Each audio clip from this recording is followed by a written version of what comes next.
I know your background. You started with JFK, Right, with that tugging at your heart when you were a young boy. right. Tell me a little bit about that. Okay, I was uh, I was raised in an Irish Catholic development called Tara Hills, and the land was sold by an Irish Catholic lady to a developer whose provision for sale was that every street would be named after or with an Irish name. So there was Kilkenny, and there was Cornelius, and there was Shannon, and there was Kevin, and Flannery. Well, I grew up on Limerick Road, 2700 Limerick Road in Tara Hills. And the first, actually my first school I went to was Pullman in Richmond, but it was an all-black school. So my parents moved all to a white neighborhood, white Catholic neighborhood, which was Tara Hills there. And there I went from first grade to sixth grade. So when I was in fourth grade, my teacher her name was Miss Beatles, and I was desperately in love with her. Okay. And she came in the classroom crying one day, and terribly disturbed me. What could make her cry, you know? And she said, the president's been shot. And so there was an announcement, and that was a very traumatic experience for me at that time. So I went home, and then my mother told me the same thing. She was crying too, and so we went through the whole thing. I was playing in a group at 10 years old, playing lead guitar, and we had a practice that evening, and the bass player, we were at his house, and we watched what happened, and then about a week later, or several days later, we watched the funeral. And so it affected me, it disrupted my life, it was an emotional trauma, and so I determined that someday I would find who did this, on and off. I can remember Lyndon Johnson on Air Force One being sworn in on that Roman Catholic missile. Sarah Brady there. And he looked guilty. He had guilt written all over his face. And I could see Jackie there. She was obviously grieving, and she was obviously, to me, as 10 years old, holding something in that she knew she couldn't say what she wanted to say.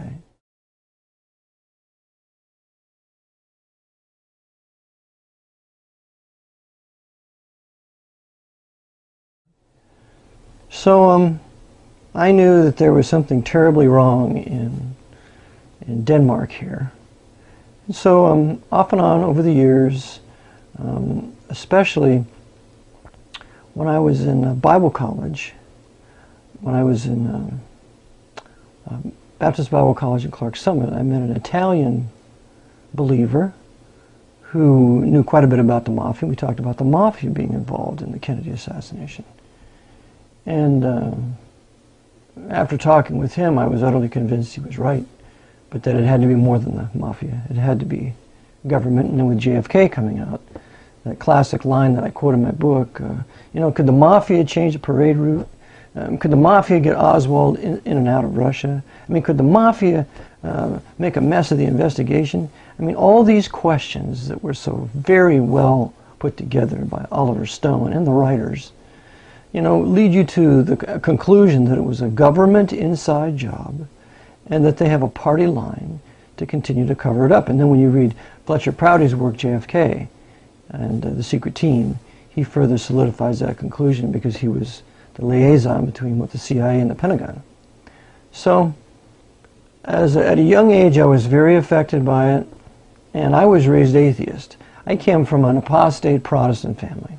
My mother her mother was a Lutheran and a Swede. She was an Anderson. And my grandfather, my mother's father, was an Irish Protestant, unsaved, never read a passage of Scripture to me in my life.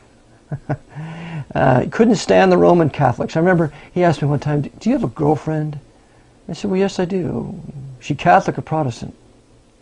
Well, I couldn't care less. I said, well, she's Catholic. He went, I said, well, she's very nice to me, and She's just, her mother's great, and her father's nice. Her father's an electrician. I mean, we're sharing Christian.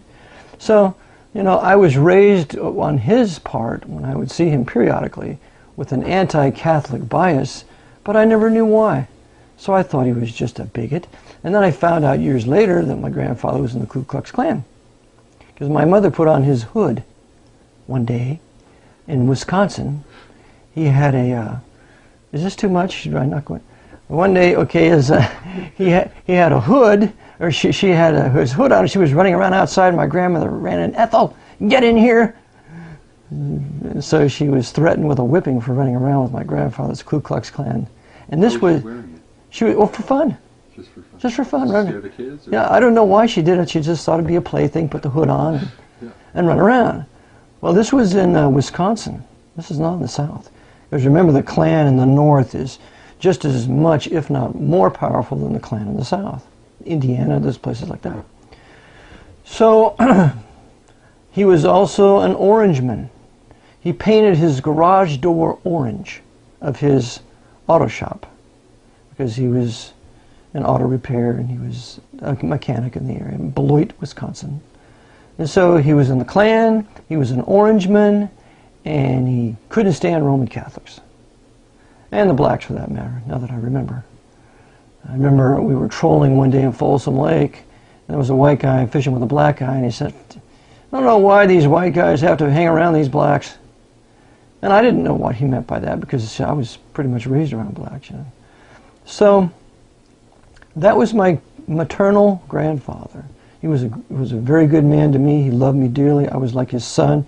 He always wanted to have a son. And then on my paternal grandparents' part, they were communists. And they hated Nixon. They called Nixon Nittler, from Nixon to Hitler. My grandmother, who was a very intelligent woman, considered the Battle of Stalingrad a great, mighty battle vindicating communism.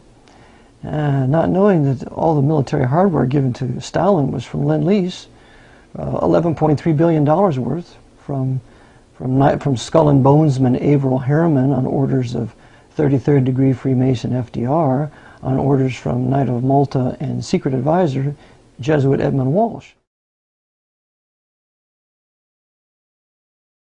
So the Jesuits were using FDR and Harry Hopkins to build the Soviet Union at the time, and that made it possible for them to make their stand at Stalingrad. So my grandmother did not understand that, and I remember telling her one time, this is all, when I was 18 or so, before I went to the Air Force, I said, "This is all the Vatican." She said, "Oh, Eric, you're out to sea in a rowboat." And my father had been raised with the anti-communist bias. He told me, you know, anti-communism, he said, communism, you know, is a religion. And I said, you know, you've got a point there. And then Richard Wurmbrand later came out with his book, what is it, Marx and Satan? And he goes into the very same scenario that communism is in fact a religion. And what I add is it's identical to Romanism. Its tenets are identical. So, in any event, that was my grandparent, my paternal grandparents. They were communists. And my paternal grandfather was a blacksmith. And he used to have a cup of coffee and a cigarette every morning until he got emphysema. And he had to have one of his lungs removed. And I remember he couldn't hardly walk up a set of stairs. So grandma was the boss. It was a matriarchal family. Where my maternal grandparents, grandpa was the boss. So two stark, different contrasts. But both were patriotic, both loved their country, and I was instilled with a great patriotism and true nationalism by my father. So when this happened to JFK, it deeply affected me, which was the basis for future study.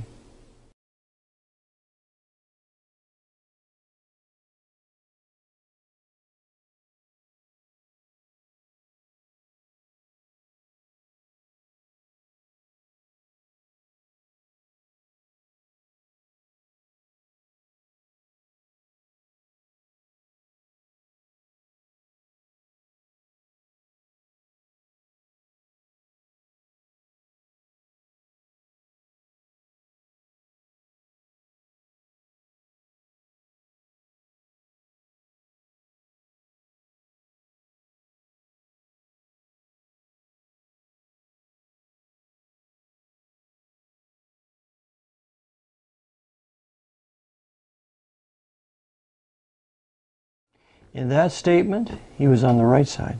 Okay. I agree with every word that he says there. I do too. Every word.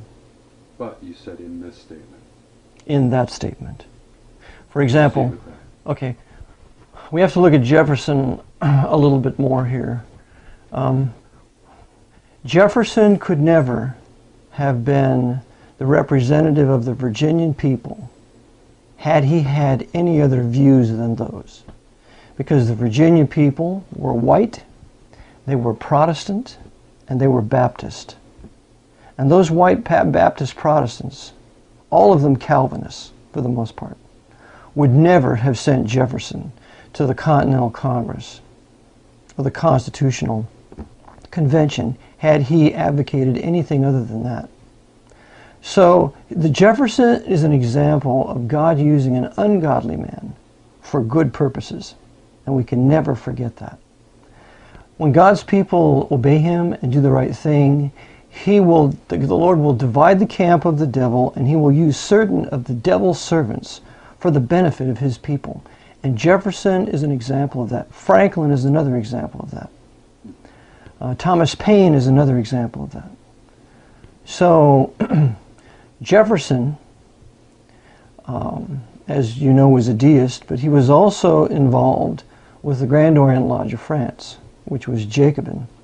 And the Grand Orient Lodge of Paris, France was completely controlled by the Jesuits. It had become Illuminized.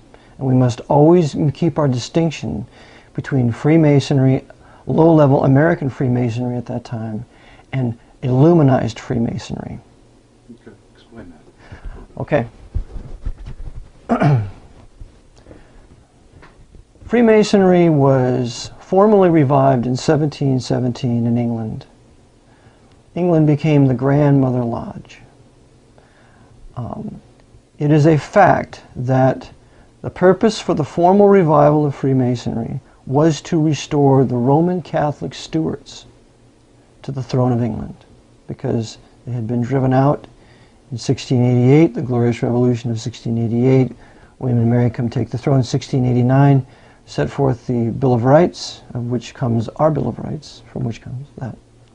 And so the Jesuits were foiled at the Battle of the Boyne in 1690 when William III fought with the armies of Louis XIV and King James II. And Louis XIV and King James II were absolute and total Jesuits in their heart, souls, and kingship. They even called themselves Jesuits. And Louis XIV had, I believe, nearly a 60-year reign in France. He began his reign, I think, at the age of 14. And Hollywood depicts him as a great king in one of DiCaprio's movies, The Man Behind the Mask. It goes on to say Louis XIV became one of the greatest kings of France. He was a vicious, adulterous, murderous traitor, killed out the Huguenots. The revocation of the Edict of Nantes in 1685 drove them out, totally destroyed the productive capacity of France. He destroyed the best of his population. Louis XIV was wicked. And so the Jesuits, in using Freemasonry, they revived it in England in 1717 for the purpose of using certain Protestant rulers and leaders to bring them into the Masonic Lodge, camouflaged as something virtuous. And but unbeknownst to many of them, it would be used as an engine for papal restoration in England. Well, in 1754, the Jesuits at their College of Clermont in Paris, France, wrote the first 25 degrees of Scottish Rite Freemasonry. And I have that quoted in my book. I have the source. It's a Masonic quiz book, Ask Me Another Brother, written by the Masons. So the Jesuits were the authors of the first 25 degrees of the Scottish Rite. And even Madame Blavatsky will tell you in Isis Unveiled that the Jesuits are the true authors of every rite of Freemasonry. And she would know because she was a Jesuitess and a co-Mason. So we have the revival of Freemasonry in 1717 and the Jesuits seeking to use it as an engine for papal restoration. But what happens is God sends the first Great Awakening in the 1735-1740 era with the preaching of Jonathan Edwards and George Whitefield. And shortly thereafter, you have the first great Masonic schism in about 1750. And this divides the Masonic Lodge from the Continental to the English. And the English Masons and the American Freemasons ceased to be an engine of conspiracy for the Jesuits because it broke away. This is why, to a certain degree, I support Leo Zagami. If he wants to have a Masonic schism, I say praise God and let's get it on. Divide the Masonic camp. So even though he may still be working for high-level Freemasonry, maybe even he's a Jesuit agent, I don't know, but I'm for him causing Masonic schism, because if it wasn't for the Masonic schism, you would have not had the suppression of the Jesuits in 1773 by the Pope, or their expulsion from Portugal, Spain, and France, all done by Freemasons of those countries. So I advocate a Masonic schism. And so at the time of the Revolutionary War, when it started in 1775, we're in the midst. We had a Great Awakening. The Great Awakening caused a great nationalism to arise. The result of the Great Awakening was our armies were filled by white Anglo-Saxon, Protestant, Presbyterians, and Baptists to fight this war of tyranny against King George III. And George was a total tool of the Jesuit order. King George III took in the Jesuits when they were suppressed and kicked out of all the Roman Catholic countries in Europe. When the Pope suppressed them in 1773, King George takes them in after one of his ministers had a secret council with Jesuit General Ricci. So England becomes the dumping ground of all the European Jesuits. And so they then implement their tyrannical, their Council of Trent in attempting to destroy Protestantism in the colonies by afflicting the colonists. The Navigation Acts and so on. You can only use English shippers. Under Cromwell, the colonies could use any shippers they wanted. We had true freedom of commerce under Cromwell as when we had colonies. Well, not with King George III. You can only use English shippers. And they jacked the price up and made it impossible to make a profit, just like they're doing to us now. No matter what you do in your business enterprise, you cannot make a profit now. And so they were doing the same thing to the colonists. Well, the English Freemasons and the American Freemasons were working together. They were anti-King George III, anti-Pope, and so they were involved in the Boston Tea Party and involved in some of the great movements that led to the American Revolution. But the Revolution was Protestant. It was based upon Protestant principles. It was carried out by a white Protestant population. There were 3 million people in the colonies, only 30,000 Roman Catholics and 24 priests. The rest were all white Anglo-Saxon Protestants. We had, I think, 500,000 black slaves at the time. I think that's what Blake says in his History of Slavery and the Slave Trade that was written in 1860. But the white population was Protestant. And we were driven here by the Inquisitions of Europe. Every city in Europe had an auto da fe. It had a fire burning heretics regularly on a daily basis. And so we fled after 200 years of persecution. And God gave us this place. That's why Squanto was on the shore when the pilgrims arrived, and he speaks English. And he helps them, and he saves their very lives. Because God was saving his church, a remnant of his church, giving them a place to worship him according to his word, the Bible, the Reformation Bible, the AV 1611, and the Geneva Bible, which came essentially from the same underlying Greek text. The Reformation Bible, which we call it. So we have the English and the American Freemasons separated from Grand Orient Freemasonry on the continent, which includes not only the Grand Orient Lodge of Paris, it's going to include Frederick the Great.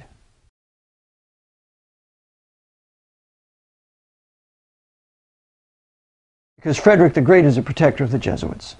Prussia and Russia protect the Jesuits. Russia's Orthodox, Frederick is Lutheran, and Frederick is the foremost Freemason on the continent. He protects them. And during this time of protection, he writes with Jesuit advisors the last 8 degrees of high-level Scottish Rite Freemasonry, including the establishment of the Council of the 33rd degree. But we have to remember that at the time of the American Revolution, the population was Protestant. It was Bible-believing. It had gone through a revival with the First Great Awakening, with the preaching of Jonathan Edwards and George Whitefield, that preached all up and down the eastern seaboard. It had, there was a Masonic schism, and the Jesuits had been suppressed by the Pope. The order did not legally exist. So all these wonderful characteristics were in place at the time our revolution happened, and then God was involved in the revolution. And if you care to read The Chaplains and Clergy of the Revolution by J.T. Headley, that was written, I believe, in 1868, he gives incident after incident after incident of divine intervention in the saving of Washington's army, his ragtag army.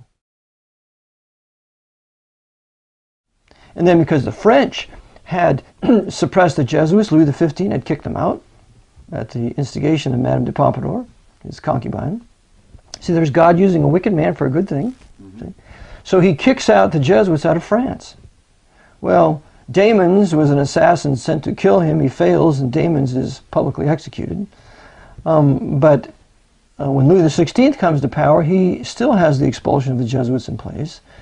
And it's under Louis XVI that Marquis de Lafayette comes over here and helps Washington. And Marquis de Lafayette was called the boy general. He was a son to Washington.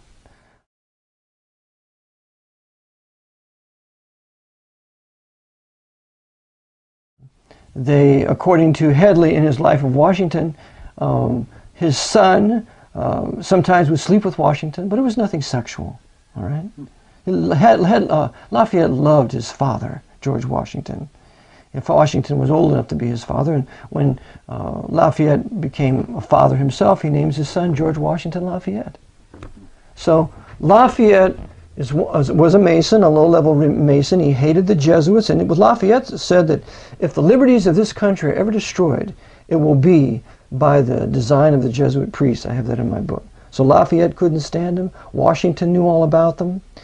And so God used this schism in Freemasonry to unite a Roman Catholic noble named Lafayette with Washington, the Episcopalian, who later was a Baptist because he was baptized by his captain, one of his captains, who was a Baptist pastor, John Gano, in the Hudson River.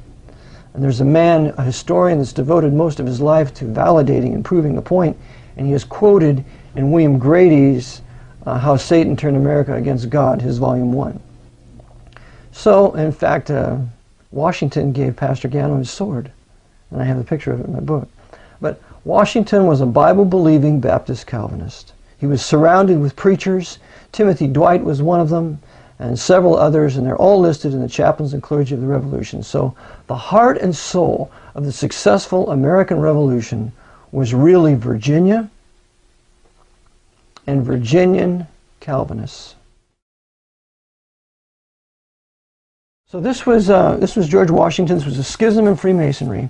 If we are ever to get our liberty back again in this country, or if we are ever to secede, because I advocate Pennsylvania secede, there must be a schism in Freemasonry. And therefore our mode of attack is to show today that Masonry is completely united, and it is nothing but an engine of destruction for all national sovereignties by the Jesuit order.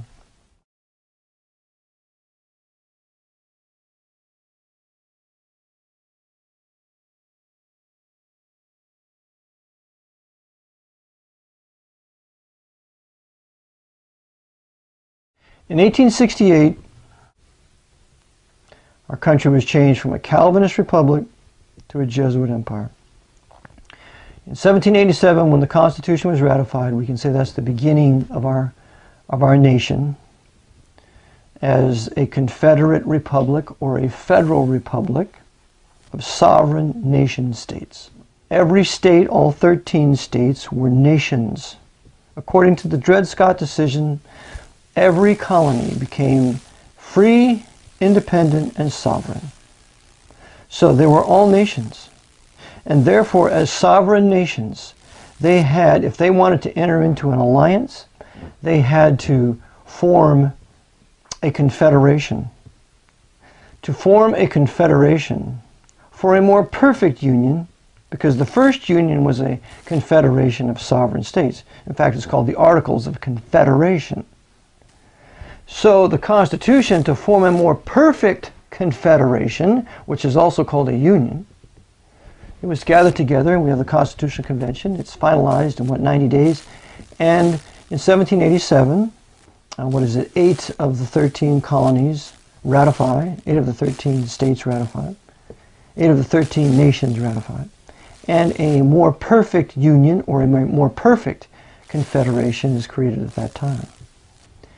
They're still free, they're still independent, and they are still sovereign, and they still have the right to secede if their state, if their nation comes under threat of having its rights and its sovereignty overturned by the limited, small central government that it had established.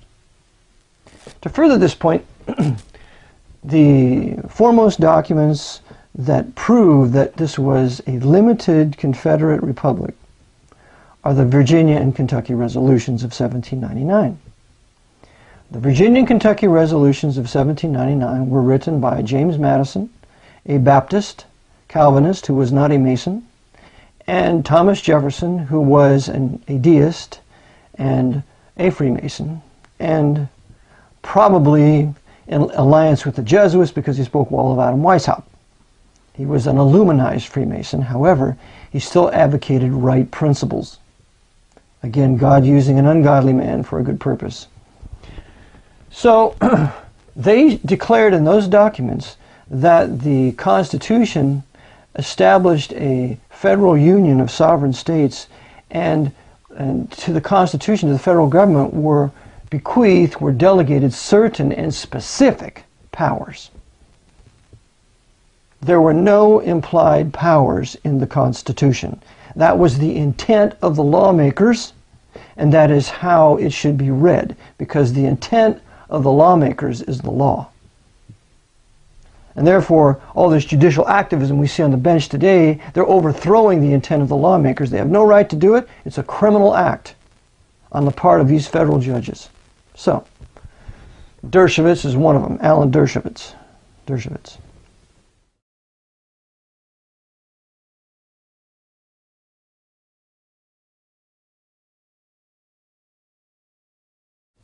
So, even though he's not a federal judge, he says the intent of the lawmakers means nothing. Well, this is the typical socialist, communist, neo-Nazi, fascist position of all your federal district judges. They don't care what the intent of the lawmakers is. And this is a crime. This is a reason to secede. Virginia, Kentucky resolutions, it was a limited federal republic where certain specific limited powers were granted to Washington. And apart from those specifically named in the Constitution, it has no power. And so we lived under a wonderful government from 1787 to 1868, really, at least in law, because the presidents couldn't go beyond their bounds. Like that, right? And it's still, yeah, right. It should be, but unfortunately, we know what the problem is. The problem is that in 1868, the 14th Amendment was passed, and the killer section of that amendment is Section 1.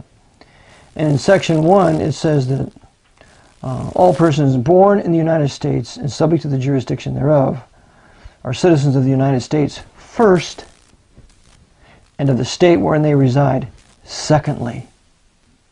So what the 14th Amendment did is it reversed the origin and character of American citizenship, making U.S. citizenship, quote, paramount and dominant, and state citizenship subordinate and derivative.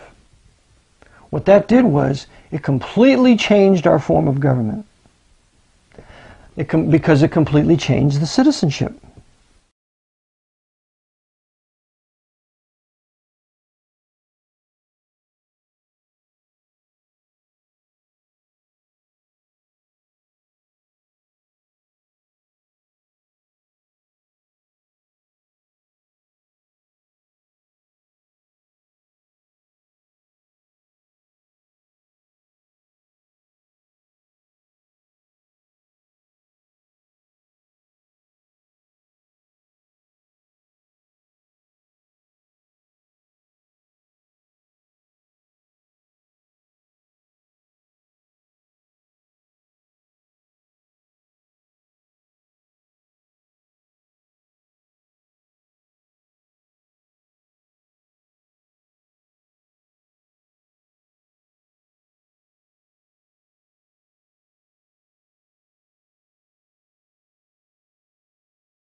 And then in 1872, 73, with the slaughterhouse cases, which is a holding case for the Supreme Court, those Supreme Court justices held that the privileges and immunities of Article 4, Section 2 of the Constitution of U.S. citizenship did not include the Bill of Rights.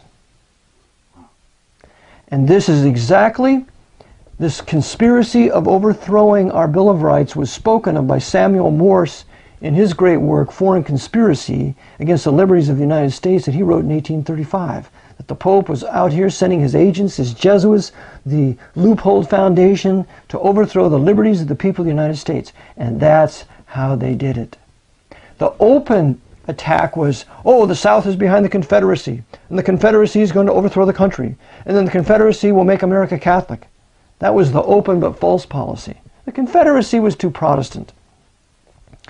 The secret policy was the Vatican and England and Spain were backing the North and back the industrial area of the North. That's why they brought in all their Irish Catholic drunkards from Ireland after the Jesuits caused the Great Famine in Ireland by sending out 8 freighters a day out of Irish ports loaded with meats and vegetables and so on, because the Jesuits controlled Queen Victoria and British MI5 and the British Secret Intelligence. So they deliberately starved the southern Catholics of Ireland, where the majority of them died, to drive them to America to enlist in the Northern Army, and they were the drunken bummers that went down to the South and raped, pillaged, and plundered the Southern Protestant people with the blessing of the Vatican.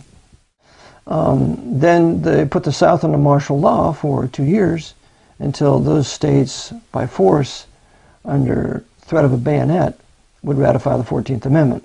And so the 14th Amendment is passed under threat, duress, and coercion. In law, nothing is binding on you if you're down with a knife to your throat and you consent to it. So if that's the way it is for an individual, why isn't it that the way with the state? Why should any of the southern states be compelled to be under the 14th Amendment when they were forcibly put under a bayonet under martial law, divided into 5 regions in the South under 5 Union generals, one of them being General Sheridan, a Roman Catholic. And then you had Butler the Beast in New Orleans, and you had Sherman, and just a bunch of savage northern generals treating the southern people despicably, deriding them over slavery when the vast majority of southern slaves were treated well by their masters, unlike the slaves in the West Indies. They put the South under martial law till they consented at the point of a bayonet to ratify. And then when that happened, it changed the origin and character of citizenship, and therefore we have a whole new country. The deception is they kept the name of their new country the same name as the old country. They should have called it the American Empire rather than the American Republic, because the Jesuits corrupted our republic just as the devil had done with the Roman Republic and converted it to an empire under Augustus. So what was once a limited republic in Rome now becomes an empire. And with an empire, nobody has any absolute rights. And the purpose of an empire is twofold: to go to war and to pay a tax. As long as you go to war and you fight the wars of the Caesar, you fight the crusades for the Pope, and you pay the Pope's income tax, even though if you're in the private sector you don't owe it, you're okay. You're a patriot. You're a great guy. But the moment you stop refusing to fight the Pope's crusades, the moment you stop refusing to pay the Pope's crusade tax, which is an income tax, which is exactly how the papacy financed the crusades in the Dark Ages. They financed it with an income tax, and I have it quoted in my book. The moment you stop doing that, you're a terrorist. You're a criminal. You deserve to go to prison. You're worse than a murderer. Because you see, what you do is you threaten the very foundation of the Pope's design for this empire in restoring his temporal power around the world, while at the same time building the nations that he wants to have built. Communist China, Communist Russia, the Pope's revived Latin Kingdom of Jerusalem, which I believe the racial Jewish people have a right to that land, but not under this government ruled by the Pope. I'm for their right to live in the land, but I'm against the government that rules them, because the government persecutes those people in Israel. It persecutes the Jewish people. They keep the agitation going. They never end it when it could easily be ended. So they use us to finance the Arab world, to finance Africa, to finance South America, to finance Mexico, to finance every other country but our own. We cannot build a true free nation here. We can't have really an empire, and I wouldn't mind an American empire from the East Coast to the West Coast if it was a republic, if it was a confederation of sovereign states, where Washington was not in your life.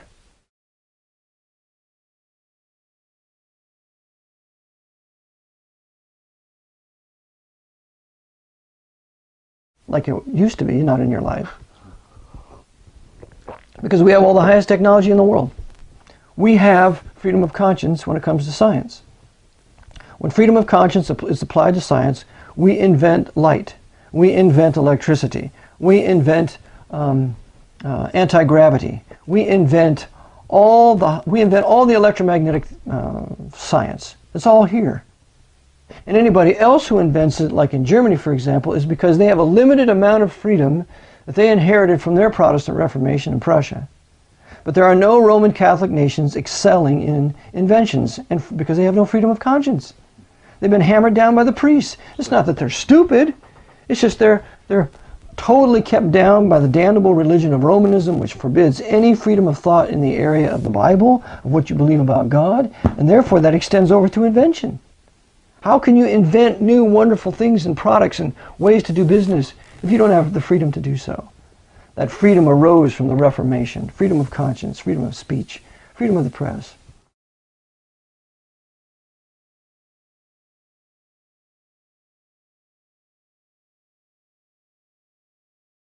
So, we are not allowed to build a nation. There is no reason, for example, that we should be subject to foreign oil. That is a sin and a crime. There is no reason why we should have a huge power grid in this country. That is a sin and a crime.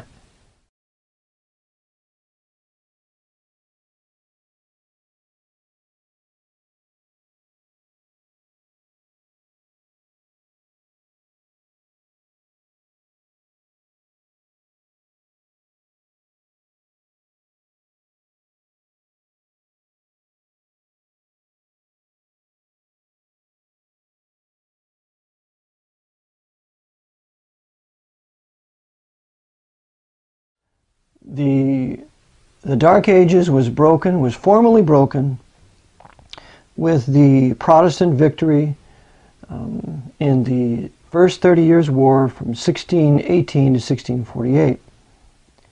And with that victory in 1648, modern historians will tell you that the modern era began. And that was the formal end of the Dark Ages. 10 million people died in the 30 Years' War.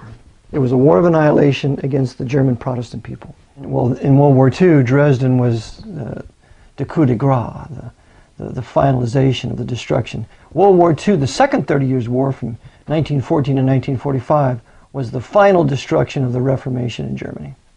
It's been destroyed. Prussia ceased to exist as a nation in 1946. And the foundation for that judgment and session of that Protestant nation was because it was taken over and infested by high-level Freemasonry, beginning with Frederick the Great of Prussia. It should never have allowed it, and that's why I advocate the shutting down of every Masonic lodge in this country. Every one of them. I don't care what they're affiliated with, how many good deeds they do.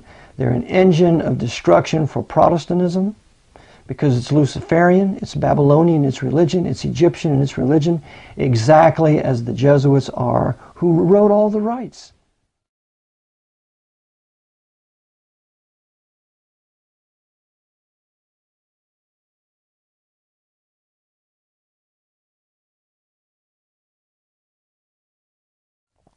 That's what we need to do to restore our country. So we're going back to the Dark Ages, which is exactly what R.W. Thompson said.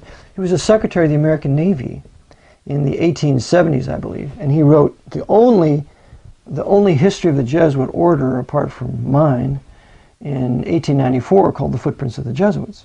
And in The Footprints of the Jesuits, he tells you very many times over that the Jesuits seek to restore the Dark Ages. And therefore, they are the devoted and implacable enemies of Protestantism, and therefore of this once Protestant republic. So we are going, the New Age movement is Teilhard de Chardin's clandestine movement to the Dark Ages. Because all we want to do is pull people away from reading the Bible. If they don't read the Bible, they will believe anything. Because they have no absolutes anymore. And that's what we want as Jesuits. We don't care if they're atheists. We don't care if they're Buddhists. We don't care if they're whatever Tom Cruise is. What's that? Scientologists. We want them in anything and in everything except the AV 1611 Reformation Bible, because this is called an asp by the Jesuits. It bites us. It stings us. And we have to grab it like a serpent and turn it into a rod, as Moses did, so that it has no effect anymore on the population. And once it has no effect on the pulpits and the population, our quest for universal political power will be complete. So how do we do this? Well, we're going to have theosophy in the 1800s, and the modern day equivalent of that is the New Age movement, of which Teilhard de Chardin was the father of, and he was, according to my friend Christopher Strump, he was in the Office of Naval Intelligence while he was in China, bringing about his fraudulent hoax of the Peking Man. And then he was also later involved in the Central Intelligence Agency, this Jesuit. So anything they can do to tear us away from the Bible, and most assuredly, you have to get the Bible out of the public school. This abomination cannot be read there. After all, we have to have separation of church and state. By the way, Jefferson never met the separation of the Bible from culture.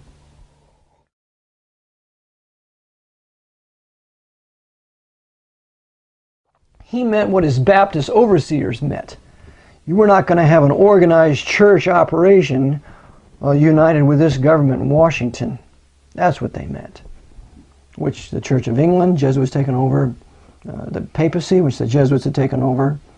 They knew if you have a centralized religion united with a state, the Jesuits are going to run it. So no way. They put it in the First Amendment, which is a Baptist document. The Bill of Rights is a Baptist document written by a Baptist, James Madison, who was not a Mason, at the behest of the Baptist preacher of Virginia, John Leland. Without Leland and the Baptists of Virginia, there would be no Bill of Rights. And the Baptists of Rhode Island. So, we're going back to the Dark Ages, that is correct.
They were called the bummers. They were called bummers because they went and they pillaged all the plantations, cut down the drapes, raped the women, incited the blacks, they had a loving relationship with their masters, so the blacks were against these bummers. They hated these Yankees. And the blacks would even take their little girls and hide them in the swamps from the white Irish Catholic bummers so they wouldn't be gang raped by the Northern Army. And the Northern Army engaged in lots of gang rape on the black women and their daughters. And so the black Southerners hated the Yankees, and they wanted nothing to do with them. That's one of their major fear tactics. When you ravage and insult the womanhood of the people you're attacking, that greatly demoralizes them, because they will do anything to prevent that from happening. They will surrender their guns, whatever. They will really stop resisting. That's why you have the rising of the Klan shortly after the Civil War, because those white Southerners down there to the man joined it, because they were going to totally destroy Southern culture, and the Yankees in the North, controlled by the Jesuits, were attempting to incite a race war where the blacks would rise up and kill all the whites, as they did in Haiti about 80 years before that. But because the blacks were well treated and they were loved by their masters, they didn't do it. That's one of the greatest proofs that the white people of the South, particularly the Protestant states of Virginia, North and South Carolina, and Georgia, how they treated their servants well. It was black slaves that dug the trenches around Savannah and Atlanta to keep the Yankees from coming in. And when they fought to the bitter bloody end, they didn't do it because they had to. They did it because they wanted to. There was 38,000 black slaves fighting on the side of the South as soldiers.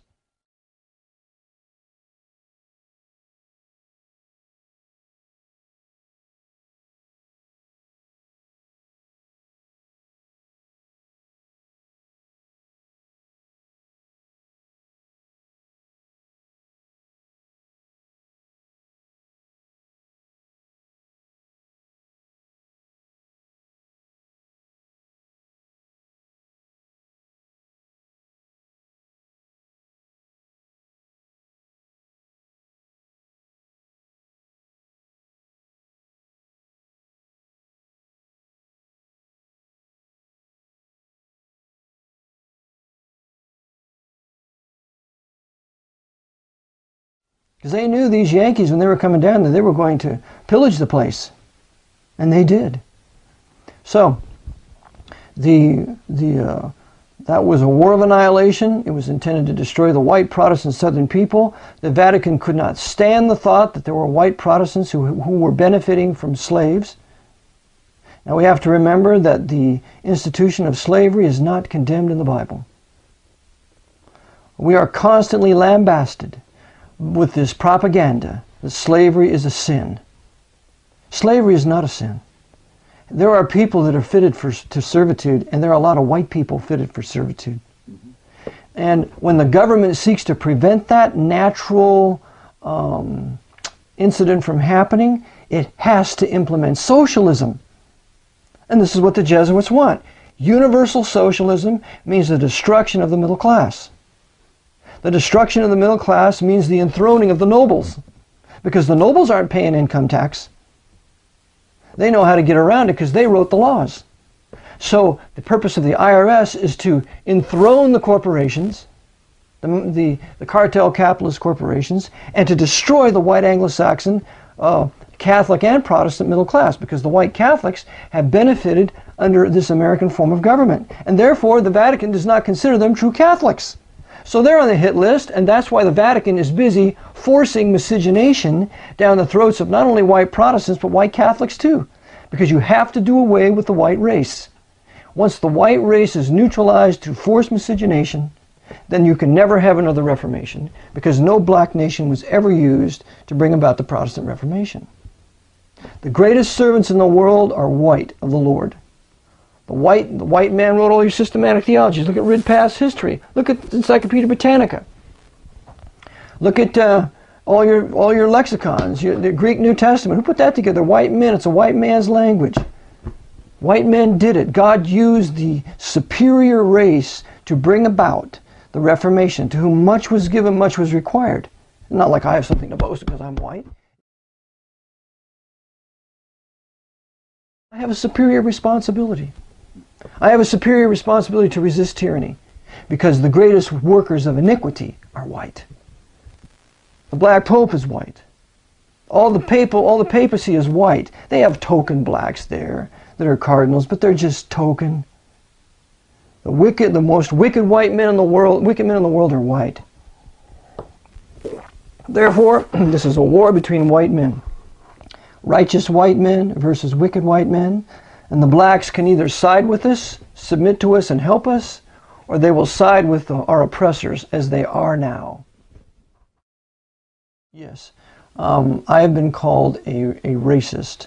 Now, I'd like to define the term. There is such a thing as a hateful racist. This is what we're all familiar with. The Ku Klux Klan, first coming to mind. The Nazis, next coming to mind. But we forget about the Nation of Islam. See, those are black, hateful racists, and they don't get any bad press for the most part. The new Black Panther Party, they're hateful racists. Okay. But hateful racism always springs from an injustice done to that race by the race that they hate. Okay? So you have the Ku Klux Klan arising as a result of the Yankees, of the Northern Yankees coming down and inciting the blacks to commit rape and murder to many thousands of white women. Well, the Ku Klux, so the white men of the South say, we're not putting up with this. We're going after these carpetbaggers, our Southern traders. We're going after these Yankees, and we're going after these savage blacks that are raping our women. And I would have been in the first Ku Klux Klan. The first Ku Klux Klan started in 1866, and it ended in 1869. Nathan Bedford Forrest was a nominal Mason, but he was not a practicing Mason, just like George Washington. George Washington was not a practicing Freemason. He entered the lodge once or twice in the last 30 years of his life. Nathan Bedford Forrest was the greatest cavalryman of the Southern Confederacy, and he refused to watch the South be plundered by the Yankees and his white people forcefully miscegenated with the blacks. So that's why you have the first Ku Klux Klan. It was dissolved in 1869 because Nathan Bedford Forrest said it was too violent. And so he formally did away with it. Well, who picks up? Albert Pike.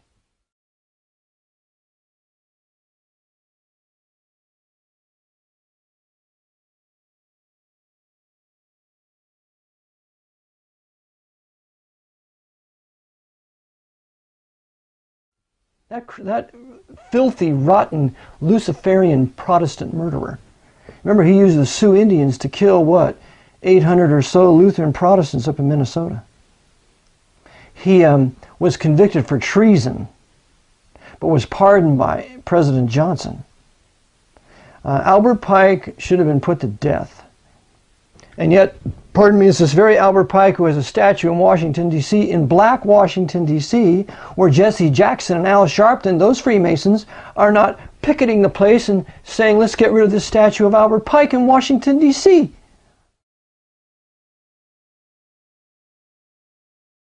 They oughta. I'd go right down there with them. Let's get rid of it. Let's get rid of it now. But that abomination is down there in Washington, D.C., He was a hater of black men. He was the most powerful Freemason of the 19th century in America. And he can do no wrong because no one's going to go after his filthy name. So, that's your original Ku Klux Klan. Well, then the Ku Klux Klan is revived in 1915. And why is it revived in 1915? Because the blacks of the South are attempting to be used by the Jesuits in the North to vote against the white people of the South. So they're trying to use the blacks against the whites of the South, and this is creating a racial conflict.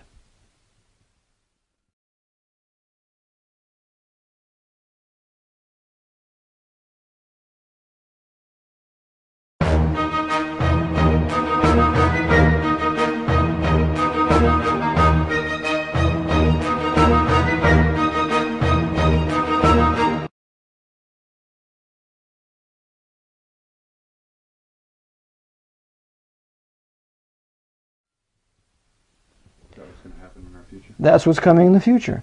What should have been done was this. And see, Lincoln said himself that the white people and black people suffer when they live together. He wrote this in 1863. I have the quote. I have Jefferson's quote right here that says that the white people and black people cannot live under the same government if they're equally free. They can't do it. And I have it quoted from there. That's the second section of the of what was supposedly written on the Statue of Liberty.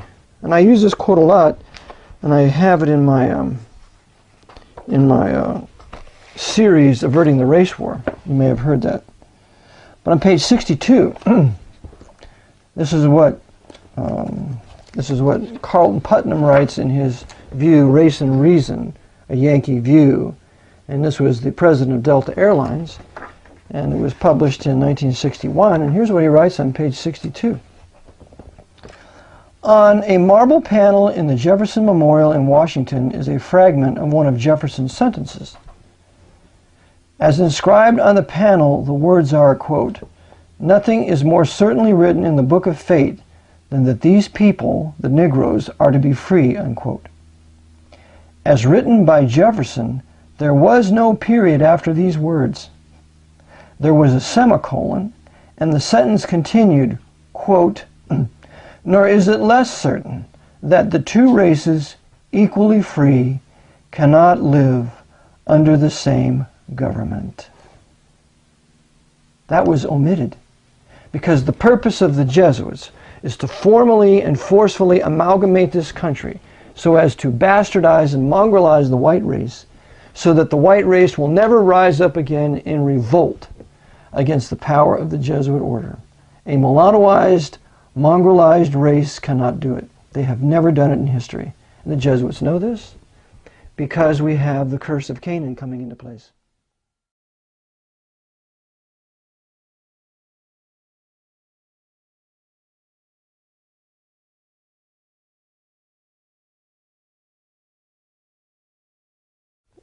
Now I realize this is not a popular subject, but it's the truth.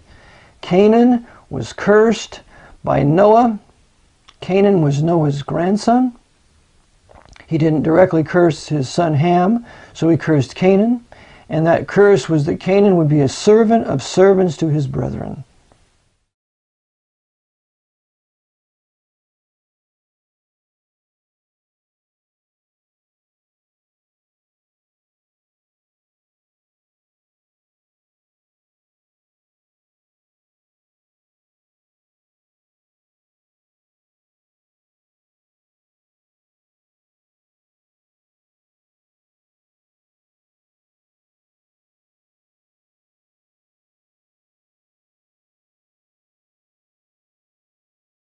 That Japheth would dwell in the tents of Shem, that Shem would be widespreading, but that Canaan would be the servant of Shem and Japheth. Well, the Shemites are the Middle Eastern peoples and the Oriental peoples. The Japhethites are the whites. You will not find in history where white people have been subordinated to blacks in any culture or in any civilization. It does not exist. I challenge anybody to show me history where there existed a nation, including Egypt, where blacks ruled over whites. So their whole design is to forcefully race mix the country. And if you don't race mix, they're going to tag you with the labels, you're racist and prejudiced. And so I respond by saying I am not a hateful racist, which brings us to our second definition.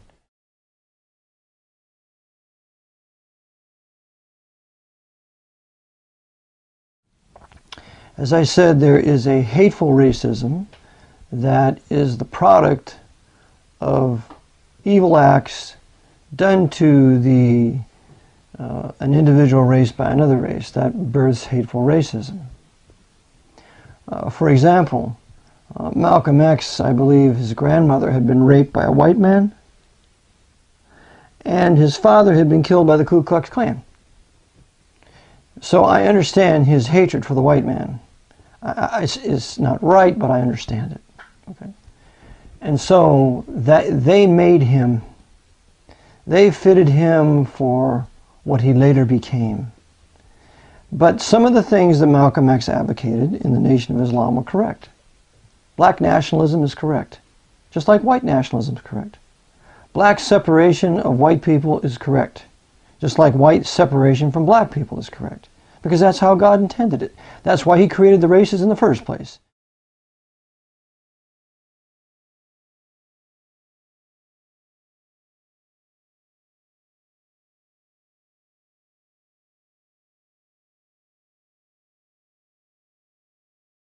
To keep mankind separate. Whenever we look out at an audience and see the different races sitting out there, the first thing we should think of is the judgment of God. The reason why there's not one race, one language on one landmass is because God created those things to keep mankind separate. Because in a short 1,656 years from Adam to Noah, you have the entire human race on one landmass, speaking one language, it was one race, whatever it was. It wasn't white and it wasn't black. But whatever that race was, they're all united against God and all their high technology and everything. So to prevent that from happening, or to at least slow it down, the Lord instituted the races with Shem, Ham, and Japheth. He instituted the languages of the Tower of Babel. And then he instituted the continents in Genesis 10:25. In the days of Peleg was the earth divided. And that's why if you look at any map, you see the continents fit together. And hateful racism is a wonderful tool of the Jesuit order. Because out of hateful racism, you get things like the Tuskegee experiments by injecting syphilis into black men. So, when you have hateful racism, you have those kinds of things done. Or you have things done like a certain Black Panther put a shotgun up a white woman's vagina and pulled the trigger.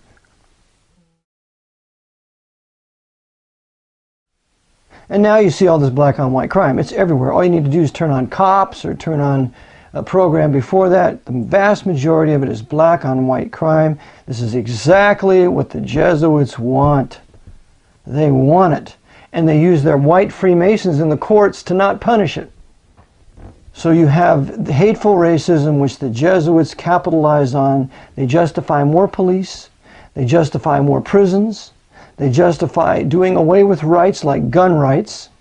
So we're going to guns in the black communities, cause the gangs to fight and kill each other off, the Bloods and the Crips, and then we'll use that as a justification to take the guns away from everybody, including all the white people. That's what they're doing. So they love black on white crime. They promote it. They use their Louis Farrakhan. They use their Al Sharpton. And a black lady called me from Chicago, who is a radio show host, and she told me Al Sharpton's been an FBI informant for years. Not to mention the fact he's a Mason. So these black Freemasons, most of them mulattoes, because the mulattoes always betray their own race, the black race, into the hands of evil white men. So the Jesuits, they want mulattoism because the mulattoes will work against their own black race, those who are truly black, in favor of the white man who runs them. And an exception to this was Malcolm X, but you have Barack Obama, who's an example of this. You have H. Rap Brown, who's an example of this. You have Huey Newton, who was an example of this. You have Angela Davis, who is an example of this. All the key, Julian Bond, who is the head of the NAACP, all of them are mulattoes. They're the Pope's mulattoes. And what they're advocating is what? They're advocating more integration, more universal equality. It can't happen. So therefore the federal government needs to further tax the white man, steal money from him, to pour it down a sieve called socialism and affirmative action and more welfare and SSI, when it just builds more and more huge savage black communities, because when you give money to a person, it makes him irresponsible. There's more black illegitimacy now than there ever was during slavery, than there ever was prior to the civil rights movement. I have a black friend of mine, he's an older man. He said we were much better off when we had segregation. He said we had our own black schools, we had our own black communities. We were much better off morally, we had much less illegitimacy. Now with all this money given to all the blacks and forced miscegenation and integration, they have 70% of their children are illegitimate. That's just what the Jesuits want. Because now you have all these illegitimate young boys. They don't have a father figure at home that's going to whip them when they're disobedient, like I whipped mine. And so they're wild. And they grow up wild. And now they're perfect to be used for criminals so that they can commit crime, justify more martial law, send them to the prisons. In prisons they can be recruited into the Nation of Islam in preparation for the race war.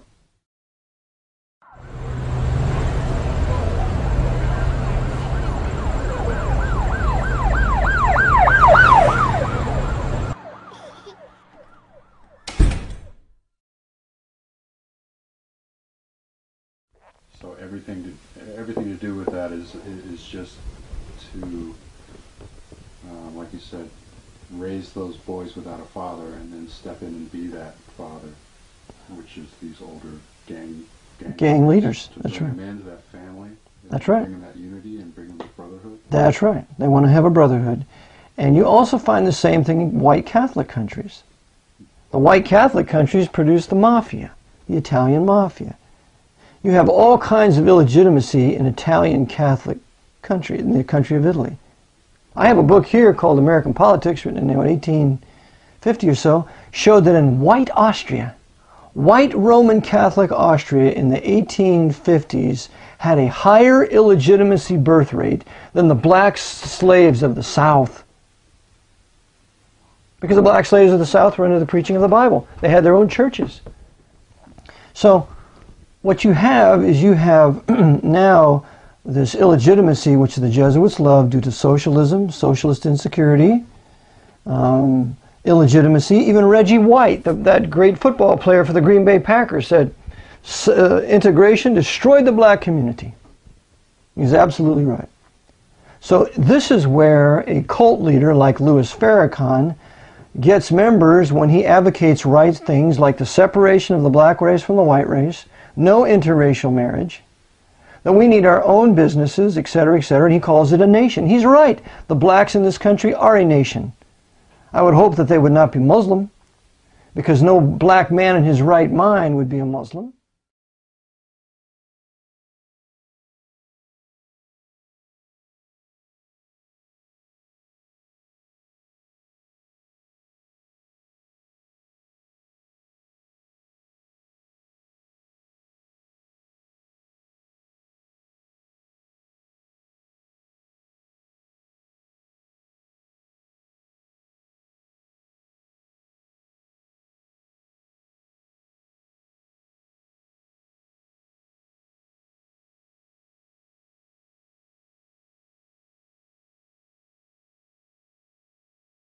Because Islam and Romanism is the heart of the African slave trade.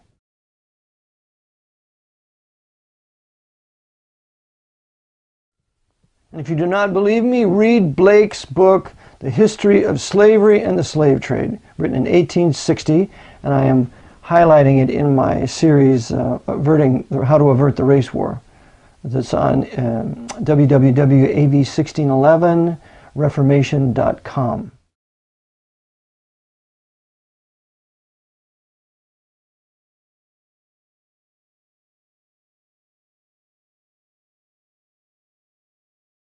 That's where you can download that. We have some 34 sessions of 40 minutes apiece. So we have hateful racism. Now we need to deal with biblical racism. And biblical racism has to do with a man preferring his own race, seeking to build his own race, seeking to build his own country that's composed of a race, a specific language, a specific history upon which a specific culture is built. For example, if and when I ever decide to go to Mexico, I would go to Mexico and I want to see Mexican people. I don't want to see white people. I want to hear them speak Spanish. I don't want to hear them speak English. I want to see them in the Mexican women in their beautiful Mexican dresses. They're long and they have these beautiful white blouses. I want to see the men in the Mexican wedding shirts with those long, beautiful, sagging shirts that the duelers would use. See, they have I want to eat tacos. I want to eat Mexican food. I want to have guacamole sauce and things like that. I want to go to Mexico, and I want to go into a nation that has nothing to do with mine, racially, linguistically, culturally, or historically. I want to encourage that nation to keep their identity. So therefore, I say no foreign land sales. All the companies in your country need to be Mexican-owned. The Mexican people benefit from the profits. Mexico is full of gold. It's full of silver. It's full of oil. It's a nice place for a tourist to go because it has a beautiful climate. Mexico could be a wealthy country, but why it is broken is because of the papacy, because of the Vatican, because the Archbishop of Mexico is the Lord and Master of the whole country. And because he's brought in American cartel capitalist corporations run by the Pope to take all of its natural resources. It's ruined Mexico. That's why we have an alien invasion of Mexican Roman Catholics. They've wrecked it. It's a gang war. It's a dope haven.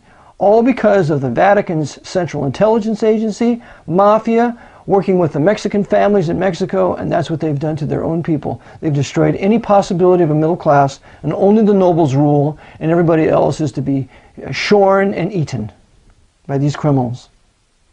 Knights of Malta, high-level Freemasons of America and other nations working for the papacy. So when I go to Mexico, I want to be Mexican. I want to see, and then when I want to leave, I want to go back to my country. That's white. We speak English. We have organic hamburgers on wheat bread. We have Celtic sea salt. We don't have any of the junk food. In other words, my new white nation, all the junk food's gone. We don't have any of the rotten ice cream made from plaster of Paris, and we don't have Morton salt. We don't have the Jesuit order sugar cane, sugar processing. That's why I refuse to eat sugar. I refuse to eat C&H sugar or any of the other processed sugar, number one, because it's poison. You might as well eat heroin. And number two, that the slave trade was prosecuted, was carried out under the guise of providing the black slaves from Africa to the sugarcane fields in the West Indies. So slavery brought the curse of white sugar on the white people of the world. So I refuse to eat white sugar because that enhances or gives a blessing upon the African slave trade that was run by the Pope and Islam. Even though England was involved, the Royal African Company, the Royal African Company of England, run by Charles II and his brother James II, was completely in the hands of the Jesuits, and they had a monopoly on the slave trade at that time.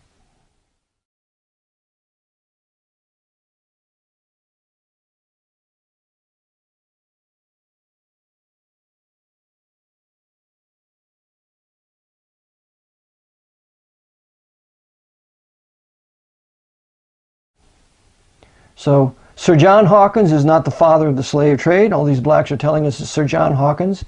It's not Sir John Hawkins. It is Antonio Gonzalez of 1434 of Portugal who's the father of the slave trade. So it's the Catholic nations of Spain and Portugal that first started it, and then Islam, and then the English Protestants later joined it in the late 1500s. But you see, the Jesuits blame only white Protestants for the slave trade. So they can keep their hands clean. So they can keep their hands clean, and so that their white Roman Catholic countries won't suffer. Who are the countries demanding to have reparations paid? White England, white America. But what about reparations from Spain? What about reparations from Portugal? What about reparations from Egypt and Turkey? Because the slave trade, those black slaves were rounded up by Muhammad Ali. That's what his name in the 1800s. Muhammad Ali, the Sultan of Egypt, the most powerful slave trader of his day in the Islamic world. He rounds up these blacks and he brings them up to Cairo and Constantinople and sells them in the markets. So John Newton, Wilberforce, in conjunction with Granville Sharp. Granville Sharp was a Greek master. He wrote it's called Granville Sharp's Rule in Greek grammar. Granville Sharp learned law so that he could be a part of doing away with the slave trade, and it was Granville Sharp that was responsible for the Somerset case in 1772 that declared that any black man put a foot in England, he was automatically free. All of it Protestant, all of it Bible believing. The doing away with the African slave trade and the gradual emancipation of the blacks, setting up Liberia in this country. We bought the land from the Africans. My Protestant forebears bought the land from the Africans, set up the Liberian colony, was beginning to repatriate the black Americans back to Liberia. They were prospering. They were reading the Bible. They had a huge production of fruits and vegetables. They were given warships by Germany, by Protestant Prussia, by America and England. We white Protestant nations were helping the Africans to reestablish themselves in Africa. But never is it spoken of. Only reparations. Well, I've got the answer. Here's the final reparation. We're going to obey the Word of God, and we're going to separate. You have your nation somewhere here in North America. We have ours. We can engage in commerce and trade if we wish. If we don't wish, then that's our business. And that would be the final settlement of this problem. But never will the Jesuits allow this as long as they run the country. So we have all this hateful racism on the part of the blacks, on the part of the whites, fomenting race war to justify fascism and martial law. Then we have biblical racism, which says, I don't hate your race, I love my race. And so for that reason, I live in a white community. I have a right to live in a community where there are only white people. I have a right to have a business where there are only white people working for me. That is, if I can find some that are responsible today anymore. I want to have a church where it's only white people. I want to have a white culture where we speak English. We don't have two languages. I want what we once had. So, I advocate the creation of a new white nation somewhere here in North America. And that we need to start migrating there now. Because you can't have a nation until you first have a migration. The problem with migration is we have a filthy federal government that says it's against the law for you, white boy, to set up a white community. That's illegal. So they have forbidden any possibility of a white migration where we can be white to the end that we would set up a new nation, because they made that illegal in this country. So that shows you the criminality of Washington and the Jesuits who run it. So God will have to get involved. But the point is that the Christian men should prefer their own race. If I was a black Christian, I would prefer my own race. I would want to live around my own people in a place other than a ghetto. If I was a Mexican, I would want to live around my own people. If I was an Arab, I want to live around my own Arab people. If I'm a Jew, I want to live around my own Jewish people. That's why you have Jewish communities in this country. And by the way, the Jews have never fared so well in their diaspora as they have in white Protestant nations. But the Pope's court Jews, are doing their best to destroy white Protestant nations, to the detriment of their own racial brethren. And that's what's happening here. That's what happened in Germany. That's what's happening in England. So, a biblical racist is one who prefers his own race, language, and culture, wants to live around his own people, doesn't hate any other race, is not designing to go conquer another race, is not designing to go conquer another nation. Our historic white Protestants purchased what we got here. Pennsylvania, every square foot of Pennsylvania was purchased from the native Indians here, from the savage native Indians. We didn't steal 1 square foot. It was historically Protestant with, William Penn. So I want a white Protestant nation once again where we have our legitimate boundaries, where we can serve the Lord in a written Bible, and people who wish to visit us can visit, but they can't live here, and they can't race mix with us, because we are going to honor the boundaries, the borders, the divisions that God has established. God hates unity. God wants divisions when it comes to sinful mankind. In heaven, when we don't have a sin nature, why, of course there'll be interracial mixing because we have no sin nature. But we will maintain our racial identity, we will maintain our linguistic identity, we will maintain our cultural identity. There's an American over there. There's a white American. There's a black American over there. There's an African over there. There's a South African there. And that will be delightful because I believe we will all speak our native languages, but yet we'll understand all languages. So we're going to maintain that difference. And if you read Revelation 20, you see the nations in eternity. Or Revelation 21, one of the two. We have Revelation 5:9, those that have redeemed out of every nation, kindred, tongue, and people. Those distinctions remain to the glory of God. I would hate to think that heaven is composed of one race, one language, and one culture. So, we have a biblical race. This is the Lord Jesus Christ. I'm sent only to the house of the lost sheep of Israel. Go not into the way of the Gentiles. Go not into the way of the Samaritans, half-Jews. Go only to the house of the lost sheep of Israel. He only has a Jewish, racial, Hebrew, Jewish, Israelitish mission. Even though he talks to the Samaritan woman at the well, this is what's coming, but it was not his mission. When Israel rejected him and he was killed, buried, and resurrected, then the gospel goes to all nations. But not prior to that. Only Israel. So he preferred his own people. He preferred his own race, language, and culture. He didn't hate Gentiles. He preferred not to be around them, and he preferred not to talk to them. He preferred not to talk to the Syrophoenician woman in Matthew 15. He wouldn't talk to her to begin with. Then, oh woman, but even the dog, it's not good to give the children's bread to the dogs, you pet dogs. He regarded non-Jews as pet dogs. She said, but even the dogs eat of the crumbs of the master's table. He says, oh woman, great is thy faith, be it unto you, according to as you will. And her daughter was made whole. But he was not sent to talk to Gentiles when he departed to the coasts of Tyre and Sidon. He departed for rest. He didn't depart to minister. Christ never went to Africa. He never went to America. He only was sent to the house of the lost sheep of Israel for the duration of his ministry. So, he preferred his own race, language, and culture. Even so should we. And when we do that, we have respect for other races. We punish our own racial kindred for afflicting other races. We will not tolerate it. If there is a white nation that we know of that's persecuting an Oriental nation, like America bombing Vietnam, then we will say we will have no trade with you, nothing to do with you until you stop persecuting this Oriental nation or this black African nation. And so we don't partake of other nations' sins. We keep aloof from that. We still trade, we still do business, but we are not going to persecute or interfere with the domestic tranquility of that people. But let's just say, well, the blacks need to be brought up to our standard of living in Africa. Says who? If they want to live in tribes, that's their business. How they want to live in their own nation is their business. So we have to acknowledge that. And so a non-hateful biblical racist acknowledges the racial differences, doesn't hate any other race, seeks the benefit of his race, and when he benefits his race, he will produce things that will benefit other races. And that's how it should work.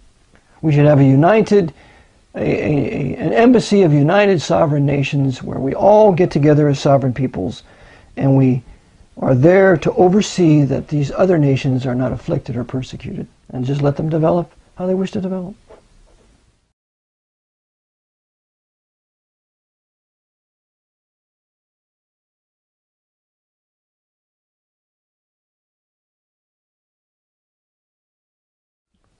And how politically incorrect is that in today's world? Totally. Because that would go right against Satan's government. Satan's government.